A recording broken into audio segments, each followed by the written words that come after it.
प्रत्यारोप का दौर तेज हो गया है। प्रधानमंत्री नरेंद्र मोदी ने हाल ही में यूथ कांग्रेस के शर्टलेस प्रदर्शन को शर्मनाक बताया था और कहा था कि इतनी पुरानी पार्टी के नेता शर्म महसूस करने के बजाय देश को बदनाम करने का समर्थन कर रहे हैं। अब इस बयान पर कांग्रेस के नेता राहुल गांधी ने तीखा पलटवार किया है। राहुल गांधी ने कहा कि प्रधानमंत्री शर्म की बात करते हैं, लेकिन असली शर्म की बात क्या है? उन्होंने तथाकथित एपस्टीन फाइल का जिक्र करते हुए प्रधानमंत्री, उनके मंत्रियों और सहयोगियों का नाम ऐसे व्यक्ति के साथ जोड़ने पर सवाल उठाए और साथ ही अमेरिका के साथ हुए व्यापार समझौते, देश के डेटा, किसानों और कपड़ा उद्योग को लेकर भी सरकार को घेरा है।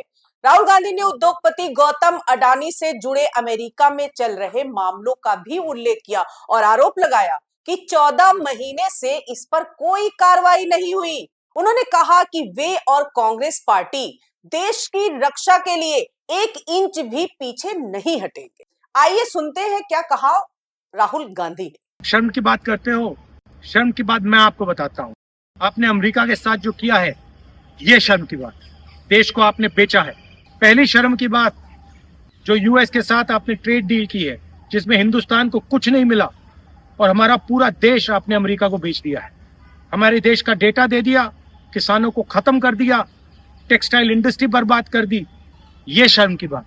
दूसरी शर्म की बात, एप्स्टीन जो पीडोफाइल है, उसकी फाइलों में, उसकी ईमेल में आपका नाम, आपके मंत्रियों का नाम और आपके दोस्तों का नाम, तीनों का एक साथ आ रहा है।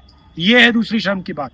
और तीसरी शर्म की बात, अदानी पे जो केस चल रहा है, पूरा देश जानता है कि वो अदानी पर नहीं, बीजेपी और आपके फाइनेंशियल आर्किटेक्चर पर केस है।